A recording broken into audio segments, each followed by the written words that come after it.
Went to school to be someone I'm not. A big performance for the lot. I hope that I made mom and daddy proud. My name is Christian Beck. I'm 19 years old and I'm from paid Volleyball, for a paper on the wall. A newfound love for alcohol. It's not as cool when you've left your dorm halls. I signed my life away to some big old bank.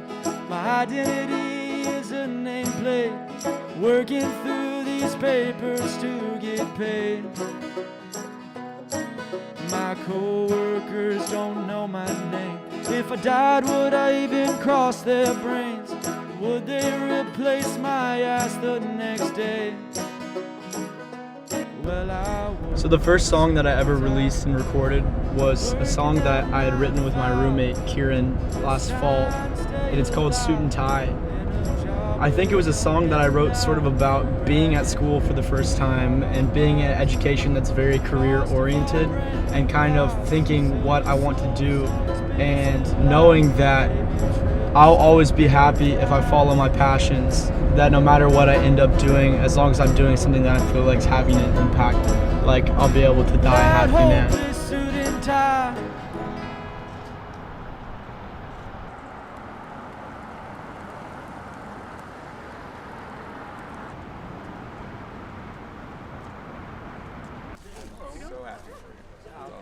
It's been quite the I think you can handle it. Yeah, we'll see. Thank you. I just found out about it 5 weeks ago. So it's a very new opportunity. What are the next steps? What's your time frame? I'm going back in 5 weeks for college.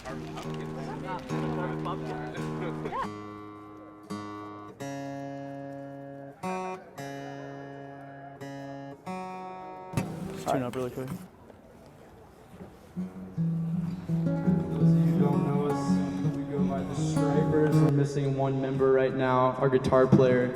This is our first acoustic show that we've ever played on campus, so we're excited to try out some new songs today, a lot of original music.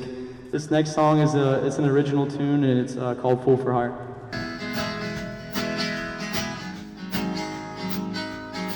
I started posting on TikTok.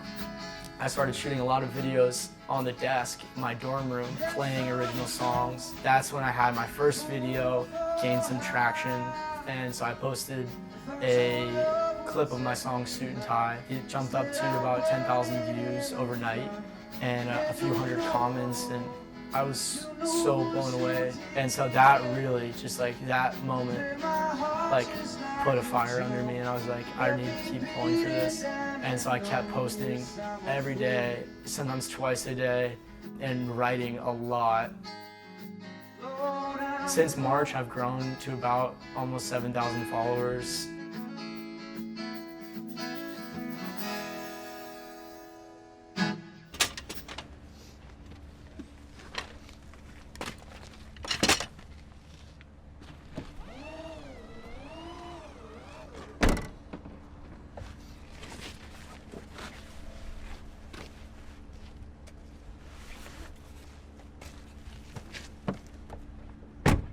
So when I was 5 years old, and when my older sister Anna was 7 years old, she was diagnosed with brain cancer, and that was hard on us growing up because there was a lot of uncertainty. She has a very rare form of brain cancer. It's a brain tumor kind of in this bad spot of her brain. I made my first documentary about Anna because she was having some issues at school, because she's such a joyful, happy, smiley person that no one really knew that she was sick and that she was going through multiple rounds of chemotherapy while she was in school.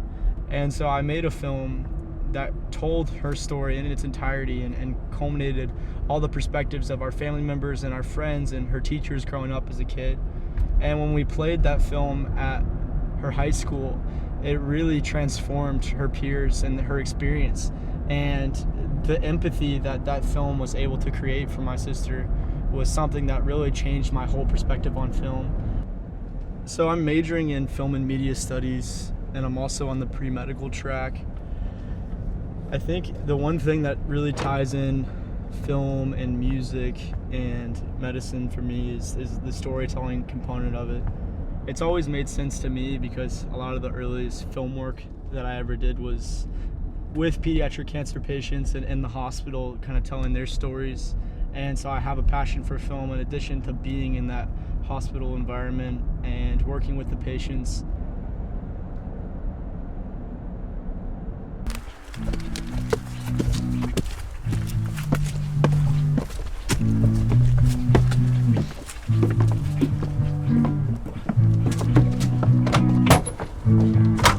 Surprise! You're on camera.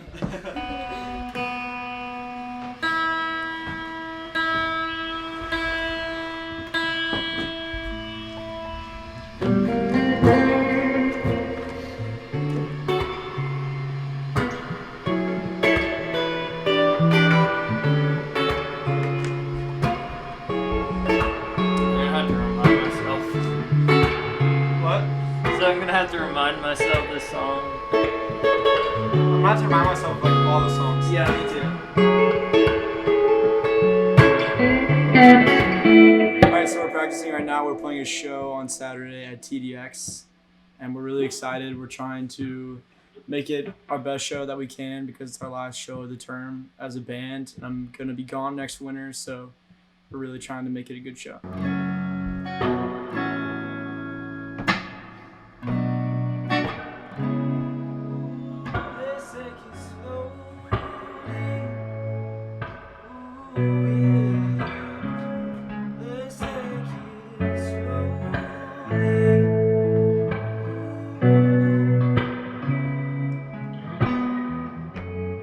I was sitting on the couch at my friend Chris's house. I got a notification on my phone and it was a direct message on Instagram. It was a producer from American Idol who had seen a couple of my TikToks and was interested in calling me to schedule an audition over Zoom. I did my audition in my dorm room that Tuesday and they said yes. That's when everything changed. All my priorities changed. I picked LA as my audition city, so I'll be there the whole weekend filming, doing my audition, and I'm very excited, a little bit nervous, but I ultimately am following my gut by playing an original song.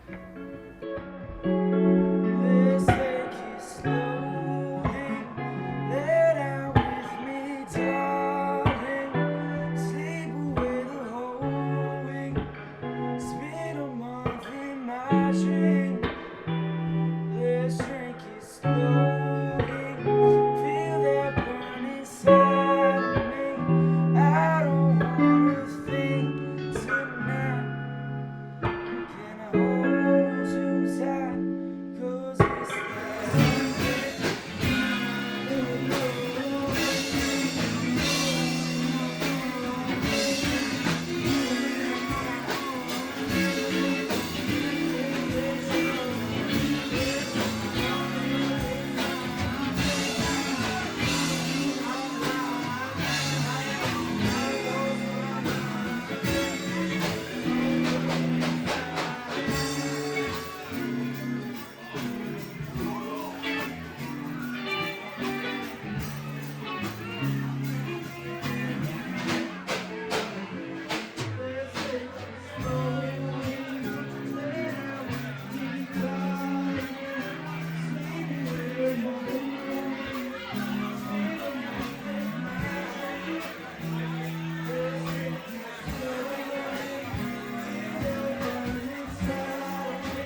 that I would not.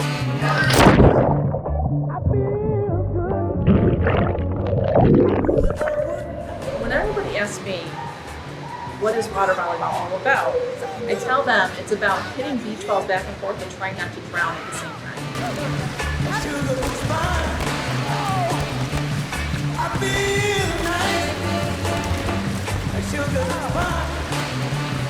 Some people can really slam the ball and it can go beyond the flag and go to the end. Some people have to hold themselves back.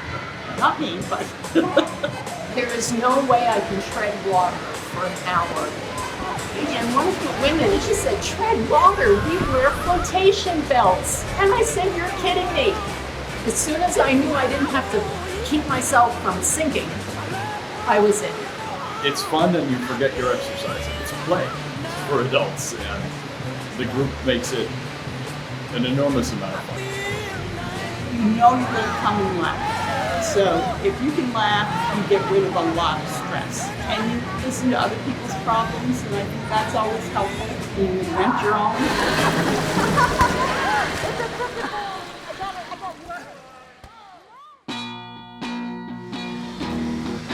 I was running in the lane next to them, and the balls go out, and I put them back in, which was the wrong thing to do. And eventually they just said, come join us, and I ended up joining the group then. In 2014, I retired from teaching. My 4 kids decided to give me a year membership to UVAC as a retirement gift because they wanted me to keep active and they knew I loved swimming. But I'm just not into walking.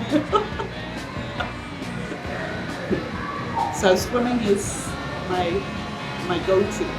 When I do my planner at the beginning of the week, I mean, the first thing that goes on my calendar is volleyball. And everything revolves around getting that time in the pool. When I was in high school and in college later on, before Title IX came into being, women's sports were not very well organized or even thought about. So this really was my first opportunity to play a competitive sport, and I think I really unleashed my competitive spirit in deepwater volleyball.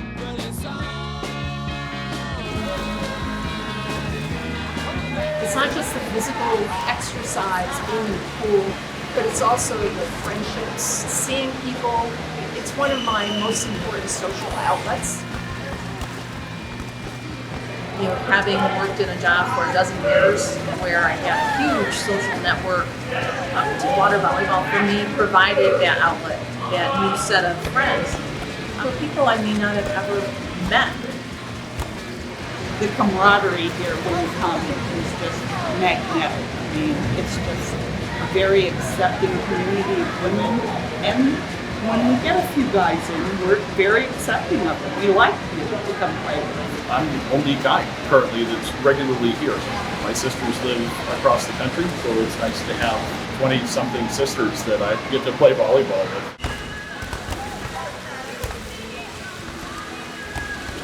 Shortly after my husband passed away, I really needed to kind of force myself to kind of get back into living my life. I had to caretake for him for a year and a half. I don't ever regret the time that I spent doing that for him and with him.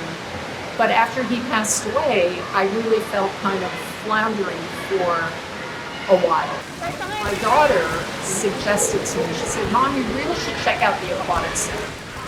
Seeing how warm and welcoming and friendly everyone was, it really helped me to kind of move on.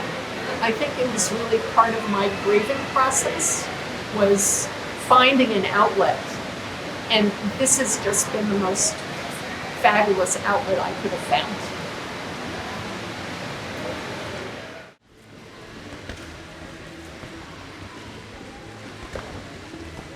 One of the things that I try to do when somebody is sick, I like to make greeting cards. So I'll bring a card in and everybody signs it and we send it off to them to lift their spirits, or you know, something's going on for somebody in particular. One of our players passed away just as COVID was really getting underway. His name is Andy. But when his family had the memorial service, we all went and we prepared a statement from the group. It really touched his family. I think they were glad that he had that community outside of what was a pretty substantial academic career. Pre-pandemic, we would do quarterly lunches and get together, and there's a constant, essentially a message board and an email thread that runs between all of us, keeping up on lives and gatherings and that sort of thing. All of our group would come together. We would all sign up to bring a district pass. We would write little limericks that people would get up and read. It was a nice opportunity to visit without the balls flying all around. Normally we only see each other from the neck up. We also invite the staff to, and the staff really got into it because most of us made really good food. The staff are always invited, even though they're not on the water with us, very much part of the group, and they take wonderful care of us. Alan Hernandez is our referee, and he likes to play little tricks on us by saying ready, set, go, but not blow the whistle, and then hit the ball, you lose a point.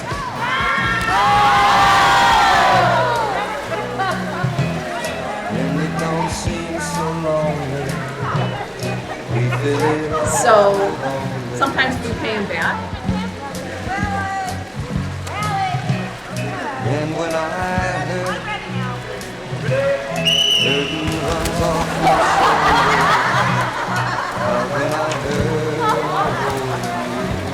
Alan is quite interesting in deciding when the game is over. And sometimes you think, okay, but he didn't blow the whistle, and that's because he's got a little beach ball that he throws in the center. If we're not paying attention, we've got to scramble for that and get it over. So during the time of COVID, the gym was closed down for several months before they started up volleyball again. For a while there, we missed each other terribly.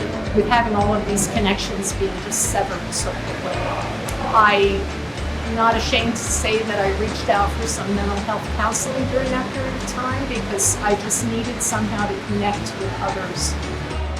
Coming back into the pool, it was like we erased those 15 or 16 months, and it was just a wonderful thing when we were able to see everyone in person again. I think that's what this group is about. It's about giving, it's about support. In your time of need, this is a group that's going to stick together and help, whether it's making a meal, sending a card, giving you a ride. This is a group that's going to rise to the challenge and support one another.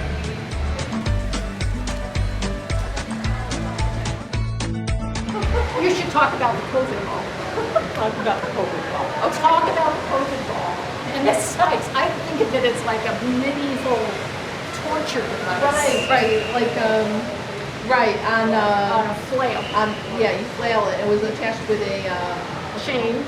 Yeah, chainmail. Sort of like right. It was called a Morning Star. The ball with the spikes. But COVID ball is better. So we should mention the COVID ball.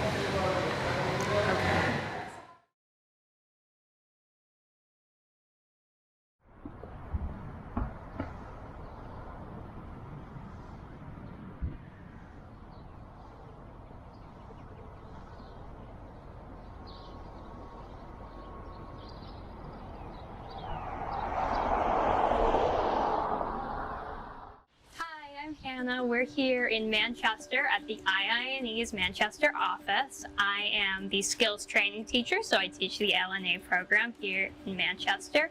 The IINE is a resettlement agency. We've been around for over 100 years, and we actually have 3 sites, one in Manchester, one in Lowell, and one in Boston. We provide resettlement services for refugee clients. We have ongoing case management for anyone who resettles. We provide education, so ESOL classes. You can come on in, guys. You just unlock the door.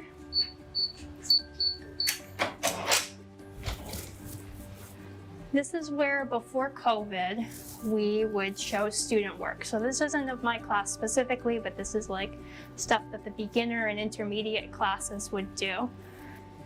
They made an alphabet book. with the different like grocery products that they can get. So that's, you know, just some of the things that we've been doing both before COVID and during.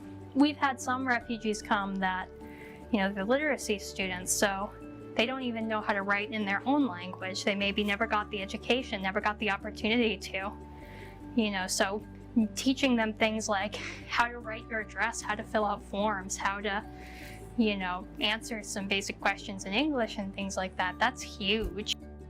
Some families arriving here, you know, running water is a foreign concept. Having a sink, having a bathroom, having a stove can be challenging to navigate. So we have to really walk a family through to make sure they understand how to use all those things, and just make sure they know where they are in the neighborhood and set them up with banking. And then over the next several days, we'll get them involved and signed up for our English classes and start working on employment and get the kids enrolled in school. And all that happens in the first few days through the first 90 days. Je suis Clémence Kilung Malakar. Je suis congolaise. Pardon, coupé. Je viens du Congo démocratique du Congo. Je suis aussi aux États-Unis depuis le 29 avril 2019. Ouais, ça se passe bien, mais disons, comme vous le savez, l'anglais n'est pas ma première langue. Donc, je suis née avec les Français, donc c'est vraiment un peu difficile par rapport à la prononciation, Oui. par rapport à disons, au parler. Donc, c'est vraiment difficile. Mais avec le temps, j'apprends. Et avec le temps, j'apprends.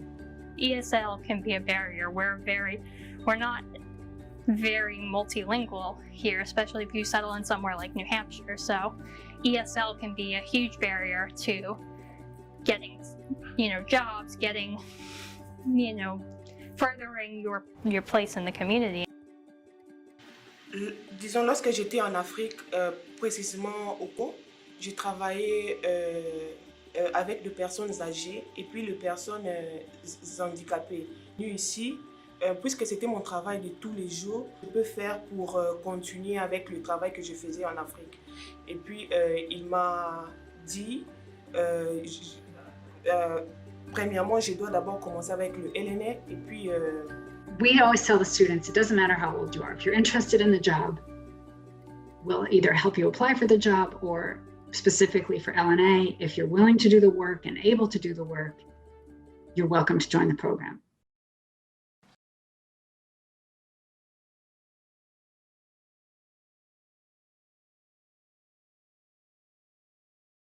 In one of the books we read, like, they ask families questions to verify that you're a family and in your information. And they ask you sometimes even of the day of. And I read one story where a family, like, one person got denied status the day they were supposed to go because they were asking the family, like, what did you have for breakfast?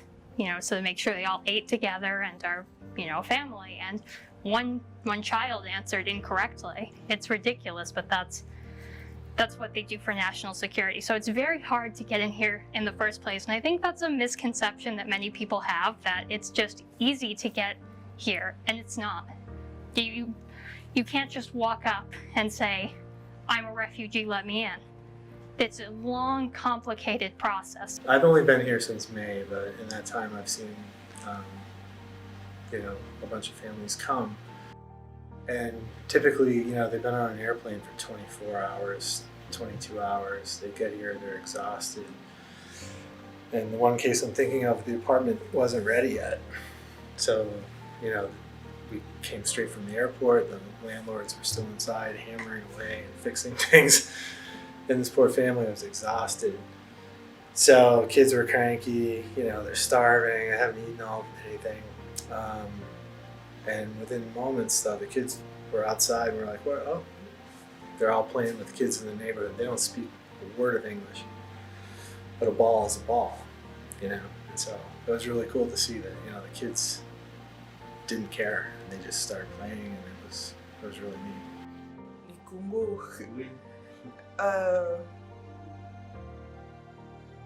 Ma famille et puis la nourriture. Disons ma famille, pourquoi? Parce que les conditions de vie d'ici et puis en Afrique, c'est vraiment différent.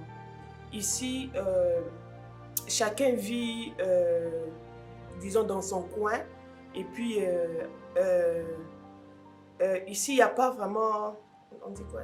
Je ne sais pas si je peux dire, l'esprit de famille, disons. Or, en Afrique, nous partageons les repas ensemble, nous vivons, disons, ensemble. Et quand je suis venue ici, c'était vraiment difficile pour moi, pour m'adapter parce que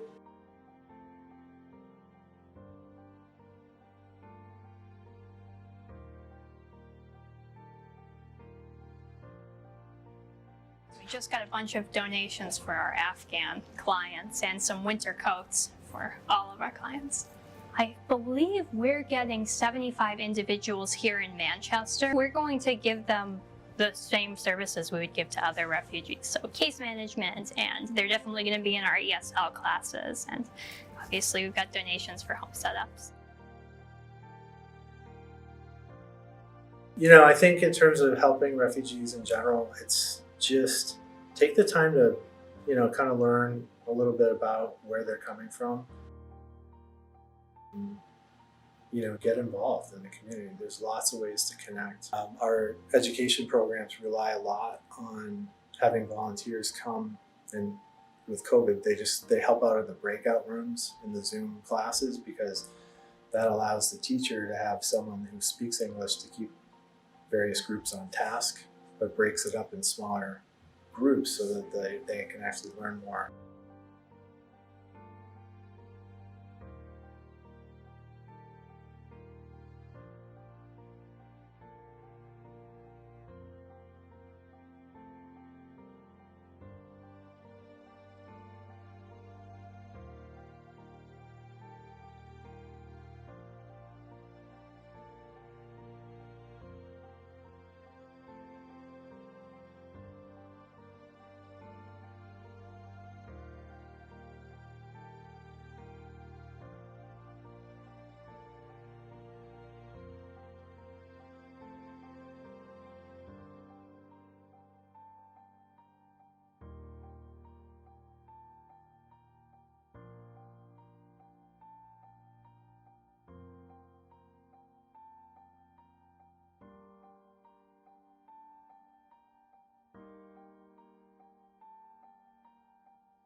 T-shirts and the deck comes to $125.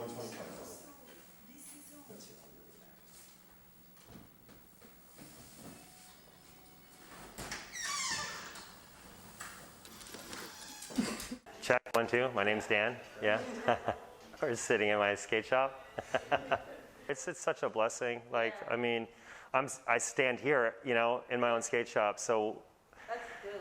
Right, you know, and like, so people coming in, they're coming in for a purpose or a reason, right? I'm just sort of here to fill that void. Like, there could be somebody, there honestly could be a robot in here doing it, right? But the difference, obviously, is that I've got a connection to this. This is my dream. So it's not like, it's not so simple and straightforward as just saying like, oh, well, customers came into the store. You know, I mean, like, honestly, they're like, people like you guys is the same. Like, you're literally walking into my dream right now because this is something I dreamt of 20 years ago in my mom's basement, you know?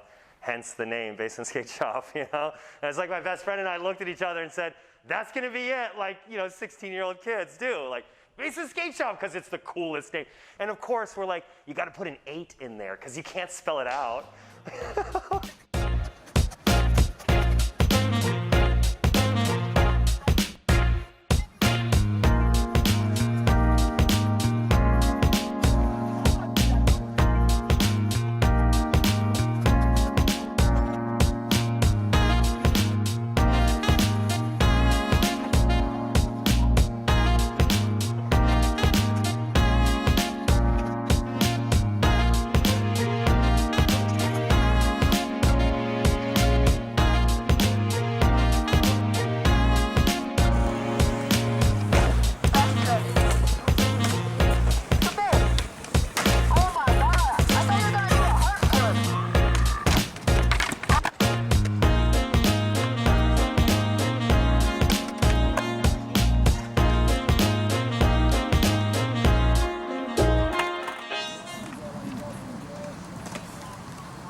Take it on the group this I this is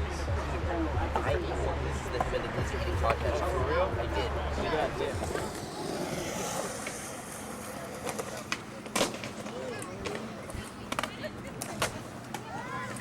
Oh, if you fake, you will go wrong.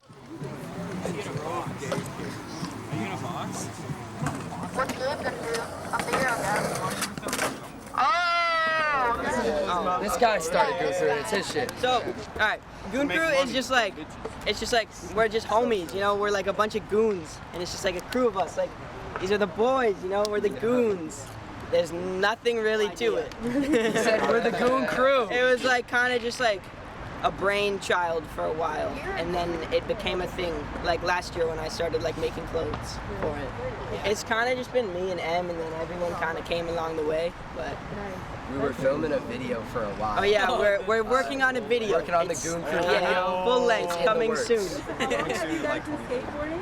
Like 3 years. 12 years. I started at the same time as him. Last year, Yeah. 5 years. Like 2. You started last year? Yeah. He started last year. Hey, Nolan! He just won the competition. Yo, what's up, Nolan? Let's see the tag, bro. Yeah!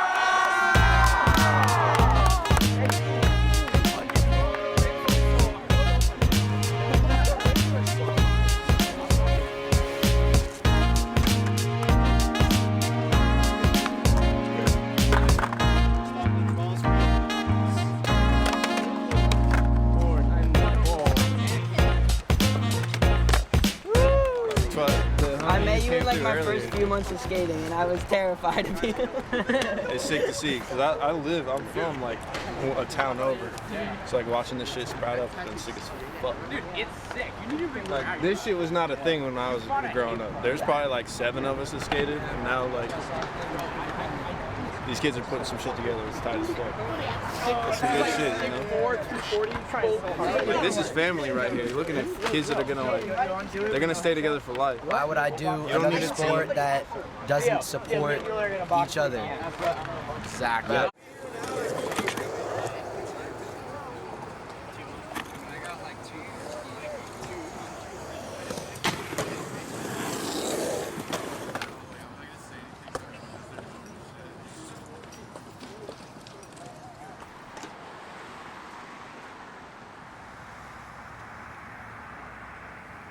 So my town, like that's like ostracized me growing up, right? And literally ridiculed me for being different than everybody else that was around me, was all of a sudden like, wait a second. You know, we have this thing. They were totally, you know, I don't sit in the city hall meetings. I'm not a council member, so I don't have any insider information. But I'm pretty sure they were sitting around just being like, just let the thing go to waste. We don't have to do it. We've already built the park. We've satisfied them. This is a trend. It'll be gone by next year. Like all of these puns and all these, it's like, no, you know, it's like the next fad was going to come in and go out, right? Like everything else. And so they were just like, yeah, we'll just let it go. So the ramps were going to junk. Unfortunately, the Kirshner family came upon some tragedy, and so they donated a ton of money. And then it sort of was like, sort of like being punched in the face with reality, right? You got a community that's behind this. Here's a family, a grieving family nonetheless, right? Who's got this money. They want nothing better to do with it than to donate it to a skate park because their son loved to skate there. And their son loved to skate with the skaters in the community, right? More and more people kept clamoring about, you know, let's add it more, let's do more. The city has the money, let's do this, you know what I mean? And I'm sure there were parents calling city council members up, you know, or next door neighbors, you know, a city council member like, hey, you know, my kid was down in the park, you know, there's only 500 square feet, let's make it bigger, can't, you know, and like, then the groundswell happened, and it literally has only been over the last like 4 or 5 years now that what you see now is what existed.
Shouts out Gone Wrong HC, the homies. Shouts out Sneasel Stickers, Shouts out Sneasel Stickers. Shouts out Shout out Rose Stickers. Anderson Music.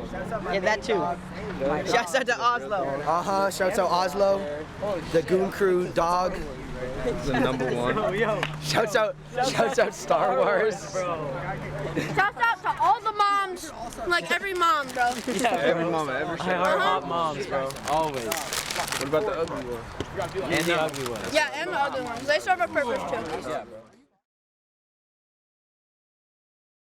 All right, so Adin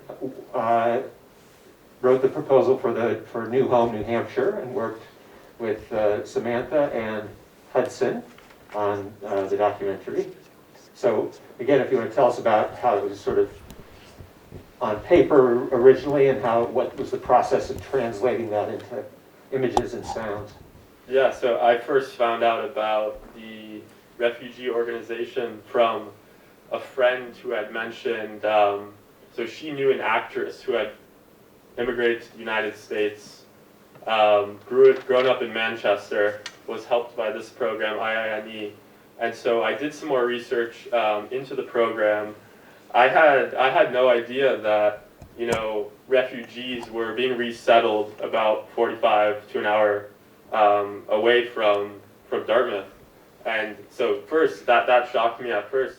And I thought, you know, how cool is that? I did a little more research and found out that, you know, in the coming weeks, Afghan refugees would be the next kind of group to be helped by the IINE and other organizations in Manchester.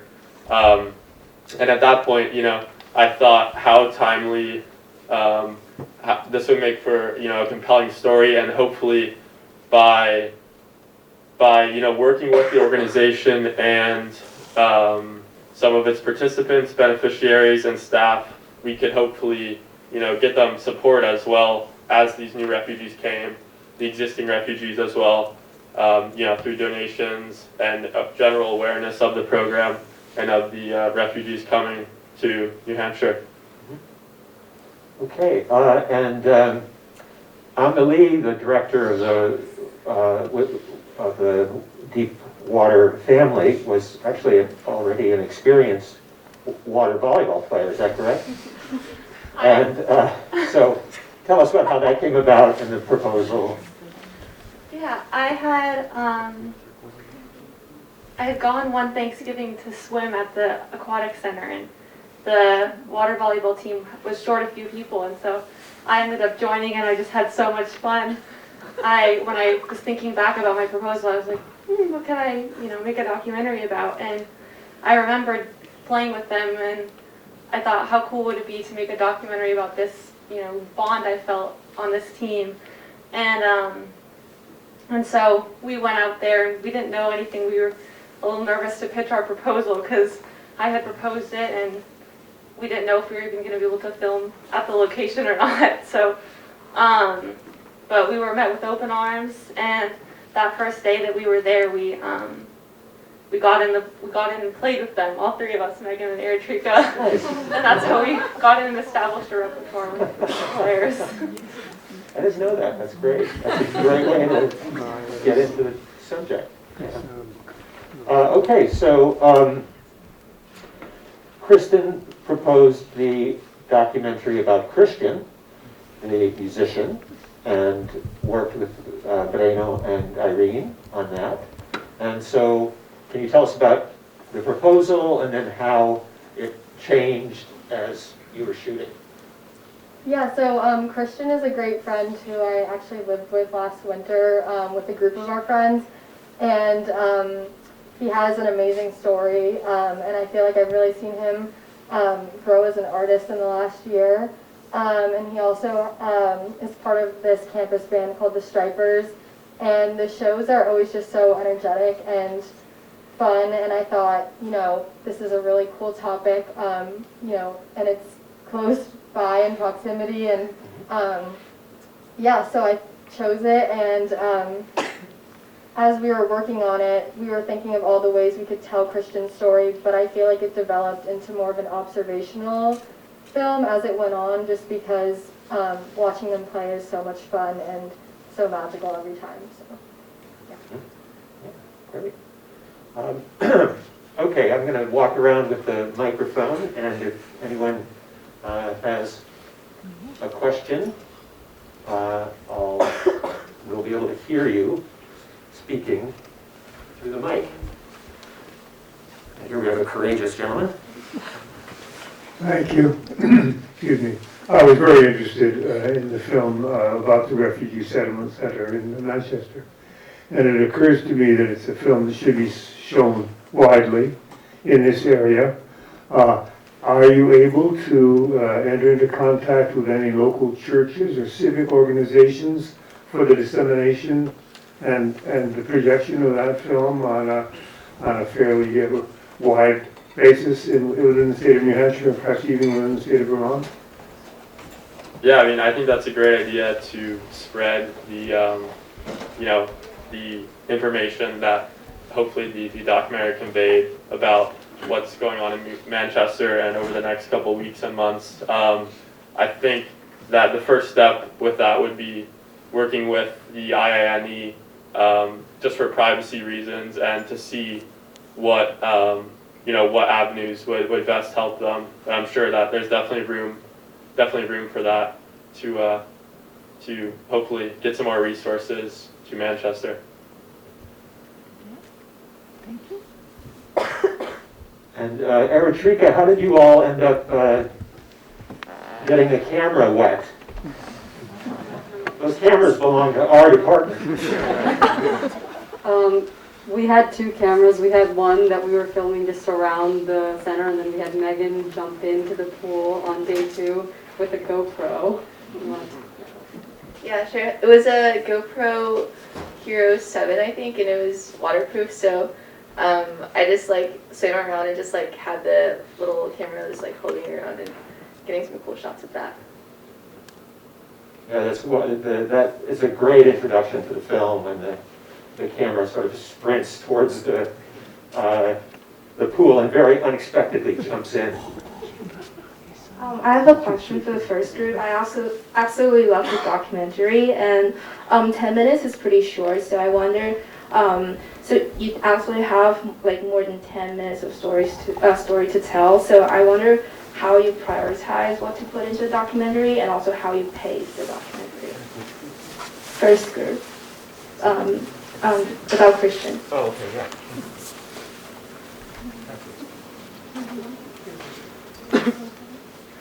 Yeah, I think one of the special things about Christian is that he's kind of is in a tipping point. He's a Dartmouth student, but at the same time he's trying to his career on music, and he has got recognition on TikTok, and then later with American Idol and all of these kind of things. I think what we wanted to show is how special it is this moment in his life where he's it's everyone here knows how hard it is to be a Dartmouth student and doing all these things at the same time.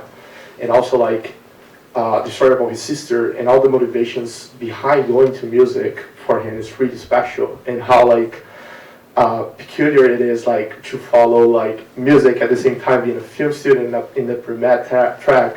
So all of these combinations, I think we prioritize that, and also to capture the tipping point of him we don't know what's going to happen in the next months. Maybe something really huge is going to happen. So trying to capture the tipping point of his life was some sort of priority for us. And do you think it would have been harder or easier to make a 15-minute version? It'll be easier. There are a lot of stuff that we cut out. A lot of stuff. The 2 voiceovers from TikTok and from American Idol, they were those interviews were around 30 minutes. And we just took those 2 voiceovers from that interview. There's so much of his story that there's we could explore. So because his story is so interesting, that could be a way more. Yeah.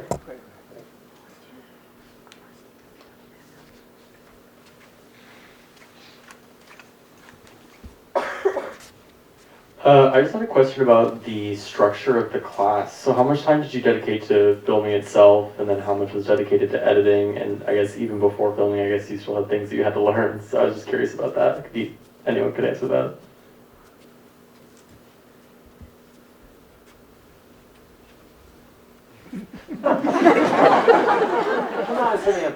I'll answer it. The class moved pretty smoothly. I felt we did a lot of short projects at the beginning to figure out, how to edit, how to take long cuts, how to use the cameras and the mic equipment. And then about halfway through, right? Yeah.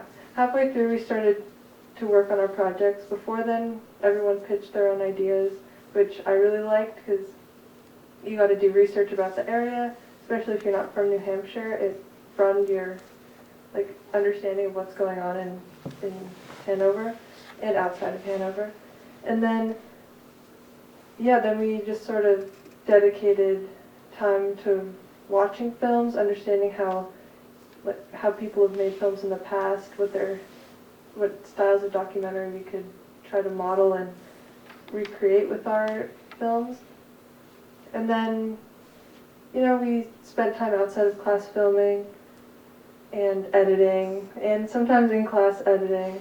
And so yeah, it was pretty manageable, and it was super fun. Yeah. And I think there was some overlap between the editing, the shooting stage and the editing stage. So they would be doing some editing and then go back and do some more shooting, and then the sort of assembly, rough cut, fine cut stage. Yeah, it was super cool. We had a lot of opportunities to put our film together, have the class watch it, get feedback, go back to the editing room and be like, okay, these are all the issues we have with our film, we have to fix them now, or work on them. And, oh, we have to go back and film something else that we forgot to film in the first place. So it was a really neat learning experience and process. Okay, Beam, could you talk about when it became clear to your group that there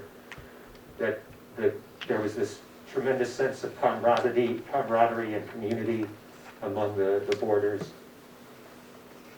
I think from the very first day that we saw them, it was really cool to notice that it wasn't just one particular group of guys, or not the older guys who were kind of dominating the younger ones, but they were kind of a community, and they kind of would interact with each other evenly. The older kids would dare the younger kids to do things, and it wasn't oh, this is the older kids' time to play in the park, but it was we really got that sense that they were a community that really wanted to let everyone enjoy the sport equally. Yeah. Yeah, it was about as far from Lord of the Flies as yeah. I just, to see a group of guys that age hugging somebody after they've gotten a tattoo was just unprecedented to my experience. So I saw one in the same movie. I saw one girl. I think it was a girl from the back maybe, but otherwise it looked like it was all guys. Was that the way it was? Yeah. So most of the films or the filming from the skating came on one particular day. But I would say in general, every time I've been there, it's been predominantly male. One thing that I did notice though, on campus, we have a really big skating community here.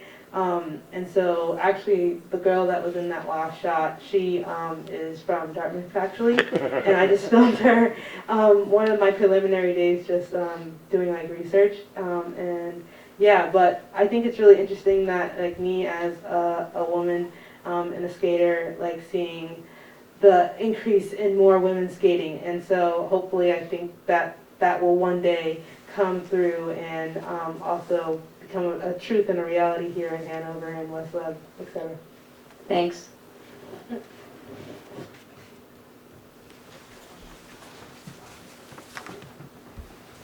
Hi, I just had a question for the entire group, and it was the documentary kind of seemed like a whole movie because of all the handheld shots, which I think was really good for the story. Was that an intentional thing going in, or did you just happen to think that works after filming?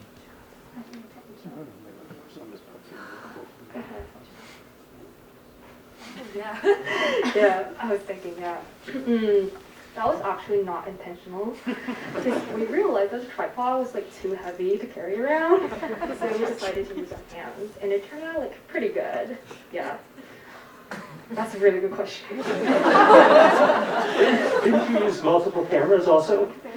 Yes, so Breno actually has a really good camera. So we are using 2 cameras to film. And so that means that we have to do lots of work during the color correction phase. But yeah, I think 2 cameras definitely make the shooting easier for us. Yeah, I think there's also perhaps a sense of intimacy in the camera work, in the car, and other places that perhaps also fit what he's describing.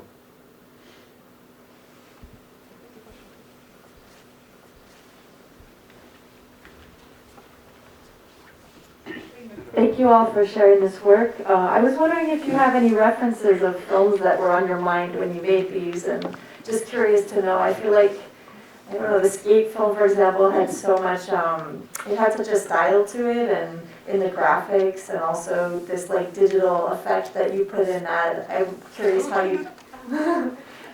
Yeah, so one, it wasn't a digital effect. Actually, I was working with Peter Chardelli, who's awesome, and we filmed with a tape video camcorder. And when we were transporting the footage and trying to convert it from tape to digital format, we kept getting this ripple effect. And at first, you know, Peter's like, I can try again if you want me to. And I was like, you know what? It's starting to grow on me. I think I like it. And so we just kept it. So that was something that was just, you know, something that came about, and it was not planned at all. Do you all agree on keeping that, or was there a consensus? Yeah. I mean, yeah. It was a great discovery for me. I mean, I think that really made it so unique, no, in terms of the kind of visual language that you used, and also pushing the story forward. It was an easy way, when nothing was really happening, you could kind of have the ripple, and it felt like emotion, no? Yeah, definitely. And to answer your other question, when I was coming up with my proposal for this, I was inspired by the film Skate Kitchen. I don't know if you've heard of that, but it's a film. Crystal's film. Yes, yes. Well, I don't know Crystal, but yes, I know, but I don't call her Crystal. But yeah. And then she also, from that film, made a show for HBO Max called Betty. And so I actually watched Betty first and then watched Skate Kitchen. And I just really fell in love with how she portrayed the community of female skaters in New York, and like those group of girls, and how like they come from so many different backgrounds, but they have this love for skating that's unlike any other. And I just wanted to, in my own way, you know, be able to tell the story of a community of skaters in that same sort of, and emote that same sort of feeling, I guess. Nice. And Hudson, were there films that we saw in class that inspired you all with the work on New Home, New Hampshire, or? Yeah, I think that in the beginning, for me, one of the films that inspired me the most, I forget the name of it, but it was a student film about the prison program. Because we were trying to focus on one program. And then kind of as we developed and getting footage, there were a lot of different archival documentaries that really inspired us, because we were trying to find footage to match with our interviews. Good. And Megan, speaking of your group, any films that you all had in mind as you were working? Personally, I didn't. I just kind of, like, after I knew the theme of our project, I kind of just looked into like underwater footage on YouTube, and got into like a lot of like surf YouTube, and then got kind of distracted, but. I think our style was based on actually the stories we heard from our interviewees, and also from the playing footage and the playing experience we got, which was very fun, very hyped, the music playlist as well. And that sort of just kind of added to the splashy, fun mood of our, and yeah, our interviewers told very funny stories, so that also helped us with our style. And Irene, for the documentary about the musician, there are a lot of music documentaries and music videos and what have you. So I wrote that in our self-evaluation form. I said, Taylor Swift's documentary, Miss Americana. Yeah, because I'm a big Taylor Swift fan.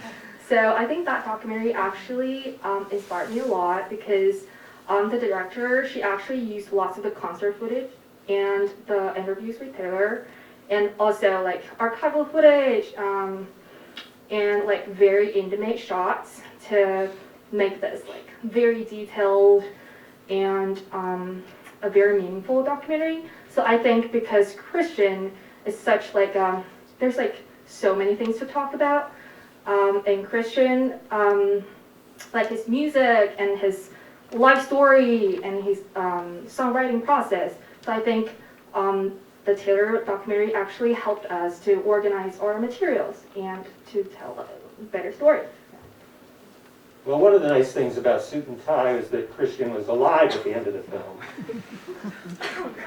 Since Amy and many music documentaries don't always have that kind of happy ending. We've all lived in a long life. Okay, I think we're done. Another round of applause for